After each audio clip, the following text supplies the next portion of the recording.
അപ്പോൾ എല്ലാവർക്കും good morning. അപ്പോൾ രാവിലെ ഇതാ കുളിയെല്ലാം കഴിഞ്ഞ് ഇത് കള്ളക്കുറിയാണ് കേട്ടോ. അമ്പലത്തിൽ പോയില്ല, ചായത്തട്ട വന്നപ്പോൾ കൊണ്ടുവന്നതാണ് ചന്ദനം. അപ്പോൾ അതും തൊട്ടു. അപ്പോൾ ഇതാ കടല ഞാൻ ഇന്നലെ വെള്ളത്തിലിട്ടിട്ടുണ്ടായിരുന്നു. ഇന്ന് പുട്ടും കടലയാട്ടോ. എന്താ എനിക്കറിയില്ല, വീഡിയോ എടുക്കുന്ന അന്നൊക്കെ പുട്ടായിരിക്കും കേട്ടോ. അപ്പം കടലേൻ്റെ അകത്ത് മുളകും പൊടി, മഞ്ഞൾപ്പൊടി, മല്ലിപ്പൊടി, ഉപ്പൊക്കെ ഇട്ട് വെച്ചു കേട്ടോ. പിന്നെ ഞാൻ കടലക്കറിയിൽ ഒരു ഉരുളക്കിഴങ്ങും ഉള്ളിയും മുറിച്ചിട്ടു കേട്ടോ. അപ്പോൾ കറിക്ക് കുറച്ചുകൂടി ഒരു കട്ടി ഉണ്ടാവും. അപ്പോൾ അതെല്ലാം സെറ്റാക്കി ഞാൻ അടുപ്പത്ത് വെച്ചു കേട്ടോ. മറ്റേ അടുപ്പിൽ നിന്ന് പിട്ടു ആവുന്നുണ്ട് കേട്ടോ. അത് കഴിഞ്ഞിട്ട് ഞാനൊന്ന് പത്രം നോക്കാൻ വന്നു. ഞാൻ പത്രം അങ്ങനെ വായിക്കാറൊന്നുമില്ല, ഞാൻ എന്തെങ്കിലും സിനിമയൊക്കെയാണ് കേട്ടോ ഈ നോക്കുന്നത്. അത് കഴിഞ്ഞിട്ട് കുക്കറിന് വിസിൽ വന്നു. അത് കഴിഞ്ഞിട്ട് പിന്നെ അതാ ഞാൻ ചായത്തരന് കൊടുത്ത പണിയാണ് കേട്ടോ ഇത്. അപ്പോൾ വെറുതെ ഇങ്ങനെ നടക്കുകയായിരുന്നു. അപ്പോൾ ഞാൻ വിചാരിച്ചു എന്തായാലും ഉള്ളി മുറിക്കാനും ഉണ്ടായിരുന്നു, ഉപ്പേരിക്ക് മുറിക്കാനുണ്ടായിരുന്നു, ബീട്രൂട്ട്, അതൊക്കെ ചായത്തരന് കൊടുക്കാമെന്ന് വിചാരിച്ചു കേട്ടോ. പിന്നെ അമ്മ സാമ്പാർ വെക്കാൻ വേണ്ടിയിട്ട് കഷ്ണമൊക്കെ എടുത്ത് വെച്ചിട്ടുണ്ട്. കറി അമ്മയാണ് കേട്ടോ വെക്കുന്നത്. ഇടയ്ക്ക് ഞാനാ വെക്കുക, ഇടയ്ക്ക് അമ്മയാണ് കേട്ടോ വെക്കുക. അപ്പോൾ അമ്മ അടുപ്പത്ത് ചോറ് വെക്കുന്നുണ്ട്. ആ സമയത്തിനുള്ളിൽ ഞാൻ കടലക്കറി റെഡിയാക്കുകയാണ് കേട്ടോ. കടലക്കറിയിൽ തേങ്ങയും പൊടിയൊക്കെ ഇട്ട് സെറ്റാക്കി. പിന്നെ ഞങ്ങൾ തേങ്ങാക്കൊത്ത് വറക്കും കേട്ടോ, അതിന് ഭയങ്കര ടേസ്റ്റാണ്. പിന്നെ ഞാനിതാ സോയാബീൻ ഫ്രൈ ഉണ്ടാക്കുന്നുണ്ട്. അതെങ്ങനെയാണ് ഞാൻ ഇതിൽ കാണിച്ചു തരാം കേട്ടോ. അടുപ്പത്തൊരു പാൻ വെച്ചിട്ട് നമ്മൾ ഉള്ളിയും അതേപോലെ തക്കാളി ഇട്ടിട്ട് നല്ലപോലെ ഇളക്കി കൊടുക്കുക കേട്ടോ. വേഗം വയറ്റി കിട്ടാൻ വേണ്ടിയിട്ട് നമുക്ക് കുറച്ച് ഉപ്പൂടെ ഇടാം കേട്ടോ. ഉപ്പിട്ടാൽ വേഗം വയറ്റി കിട്ടും കേട്ടോ.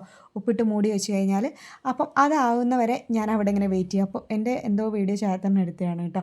അത് കഴിഞ്ഞിട്ട് എന്നോട് മുളക് ഇടാൻ വേണ്ടി മറന്നു വെച്ചിട്ടുണ്ടായിരുന്നു. ഞാൻ ഒരുമിച്ചാണ് കേട്ടോ മുളകൊക്കെ ഇട്ട് ഒരുമിച്ചാണ് വെക്കാറ്. ഇതെന്നോട് മറന്നു പോയാണ് കേട്ടോ. അങ്ങനെ ഇതാ 2 മുളക് മുറിച്ചിട്ട് ഞങ്ങൾ മോന് കൊടുക്കുന്നുണ്ട്. അങ്ങനെ എരിവിൽ ഉണ്ടാക്കാറില്ല കേട്ടോ.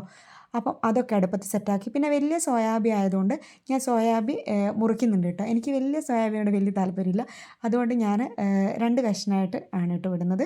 അപ്പം സോയാബി നല്ല പോലെ കഴുകണം കേട്ടോ. സോയാബിയിൽ പതയുണ്ടാവും. ആ കഴുകുന്നതിനനുസരിച്ച് ആ പത പോകുന്നവരെ നമ്മൾ നല്ലപോലെ കഴുകണം. എന്നിട്ട് നല്ലപോലെ പീഞ്ഞെടുക്കണം. എന്നിട്ട് വേണം നമ്മൾ ഈ ഉള്ളിയിലും ഈ മിക്സിലിടാൻ വേണ്ടിയിട്ട് കേട്ടോ. അല്ലെങ്കിൽ എന്തോ ഒരു ചൊയ ഉണ്ടാവും. അപ്പം നല്ലപോലെ അതിലിട്ടിട്ട് നല്ലപോലെ ഇളക്കി കൊടുത്തു കേട്ടോ. എന്നിട്ട് അതിൻ്റെ അകത്തേക്ക് കുറച്ച് മുളകും പൊടിയും മഞ്ഞൾപ്പൊടിയും അതേപോലെ ഉപ്പ് നമ്മൾ ആവശ്യം നോക്കിയിട്ട് പിന്നെ ഇട്ട് കൊടുത്താൽ മതി കേട്ടോ. ഞാൻ ഫസ്റ്റ് ഇട്ട ഉപ്പ് കറക്റ്റായിരുന്നു, അതുകൊണ്ട് ഞാൻ പിന്നെ ഇട്ടില്ല കേട്ടോ.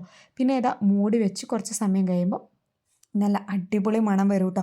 പിന്നെ നമ്മൾ ചപ്പ് ഇടും കേട്ടോ. ചപ്പ് ഇടുന്ന കാര്യം എന്നോട് മറന്നുപോയി കേട്ടോ കാണിക്കാൻ വേണ്ടിയിട്ട്. പിന്നെ ഇതാ തീ ഓഫാക്കി കഴിഞ്ഞിട്ട് നമുക്ക് കുരുമുളക് ഇടാം കേട്ടോ. കുരുമുളക് ഇട്ട് ഞാൻ കുരുമുളക് കുറച്ചാണ് ഇട്ടിട്ടുള്ളൂ, എരി കൂടണ്ടെന്ന് വിചാരിച്ചിട്ട്.